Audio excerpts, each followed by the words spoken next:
All right. Welcome to our first vlog live stream here on YouTube. And hopefully, this is coming through okay and everybody can hear us all right.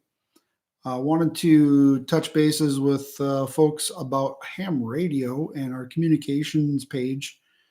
We are seeing a lot of folks switching over to amateur radio, and we wanted to make sure that we have um, the proper procedures set up and to try and answer some questions that others who are hearing us out on the airwaves there are understanding what it is we're trying to do. So, as a lot of us transition from GMRS and CB radio over to the professional amateur radios, we are, there's obviously a learning curve. So, the way we communicate on CB and handheld family radios and GMRS uh, is going to be different than how we are communicating with amateur radio. Now we are starting to look at repeaters and doing our larger events all across the state of Wisconsin and using Wisconsin as a template for how we would want to come up with proper protocols for other states or countries as we grow and expand to that. But we're not there yet.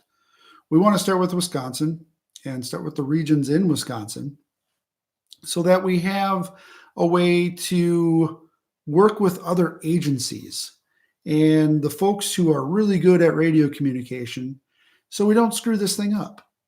We are not here to reinvent anything. We're not here to take over anything. In fact, we're here to create additional resources and people for what's already established. So we want to work with the Aries Races groups and the local ham radio clubs and the repeater networks. And we're also working with AARL.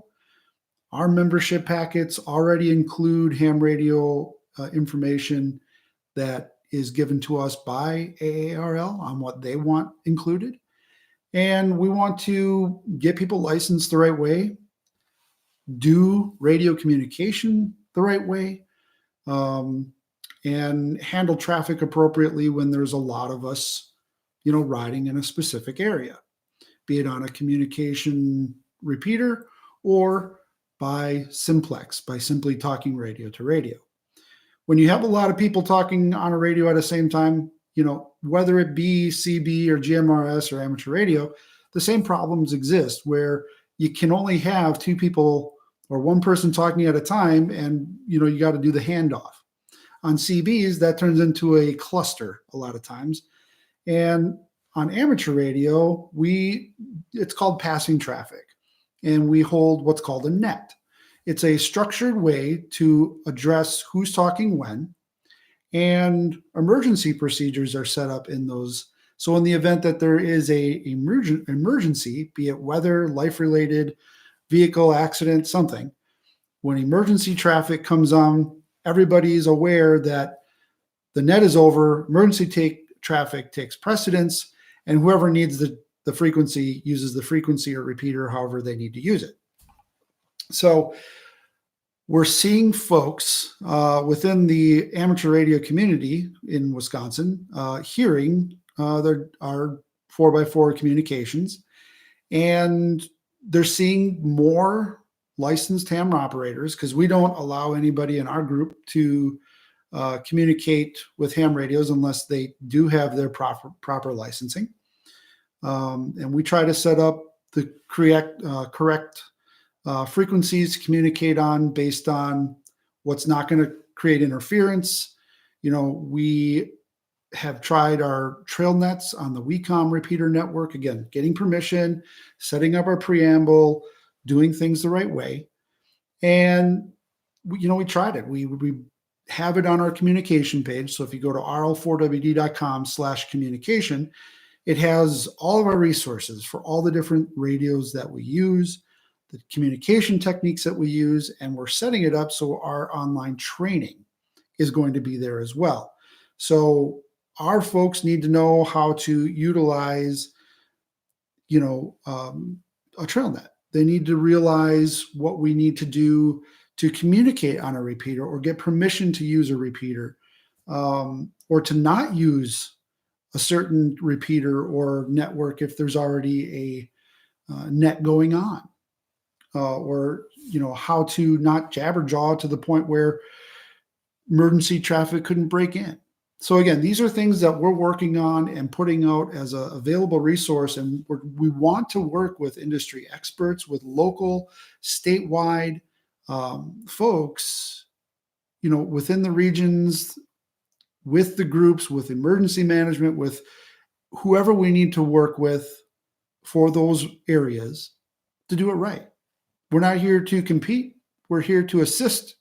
We want to help. And as our trail ambassadors and our riders are getting involved with ham radio, seeing how powerful it is as a communication tool, we want to be an asset, not a detriment. So that's what this vlog was really about. How do we as riders utilize this technology that's been around well over 100 years in very established locations with many, many tools that are available if you have the right permissions, you talk to the right people. What a lot of times happens between groups is a breakdown of communication. We don't want that to happen with our group. So I'm going to try and reach out to more radio clubs, to more repeater owners. And when we're trying to set up events in the state of Wisconsin, we already have a situation where we have a lot of members. We have a lot of people getting involved, and that's great. But if we hold an event at, say, Tigerton or Camp Sinawa, we put the pre-registration out and it's sold out very quickly. We need to come up with a way to still do the community events, but at locations that allow you to do it over greater distances, that can allow more people without the congestion or safety hazards. So what we're trying to work on for 2020 is come up around the state and do like mapping and scouting and adventure, not really tours, but we're scouting the area to see, we're going to map the roads and trails, use our universal trail rating system to level those, and then put them in our directory so that when somebody wants to crawl on trails, what trails are those? If somebody wants just gravel roads, okay, what are those? If somebody wants a mixture, again, the universal trail rating system allows you to quickly organize trails based on criteria that you want to experience. Say you don't want to go on a lot of big hills. Okay. So again, these are the types of things we're trying to do. And we're going to need amateur radio to do it, because you set up a base camp, let's say in the Northern Highland State Forest. Well, there's a lot of times where there's repeaters and such for amateur radio, but a lot of cell phone dead spots. There's a lot of communication breakdown that can happen there. And it's in a very remote areas where in the event something does happen, you need to utilize amateur radio to get the appropriate emergency response. So we want to set this up the right way, and that's what we're trying to do.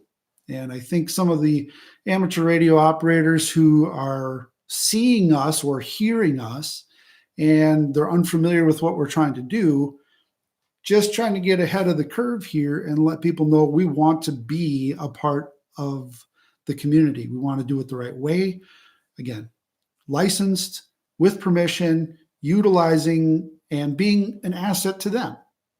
So there's what's legally allowed, there's what's ethically, what you should be doing. And there's a lot of really great folks out there who are willing to help train us as riders how to correctly utilize amateur radio and communication. So that way we're not doing this wrong. And in the event that something happens, we can get the proper response that's needed. So that's all I have to say about that. This is just an amateur radio vlog, really, about that type of communication, because that's really where a lot of us are leaning towards. Now, of course, we still use CBs. We still use the handhelds for spotting. We're looking also at HF. We're looking at long range communication stuff, but 2 meter and 70 centimeter is really where a lot of the meat and potatoes are of what we're trying to do. So coming up with the right action plan, dedicated frequencies that people want us to use, you know, a lot of this stuff isn't on our website because we need to talk with the experts, but we had to be big enough to be a viable, credible organization that makes it worth their efforts to help us. You know, it's not just two people in a garage somewhere looking to put up a repeater or start a club. We're a legit logistical organization that does a lot of different things. And so doing this right is very important to us. It's very important to me. It's very important to the trail ambassadors and our board and our nonprofit.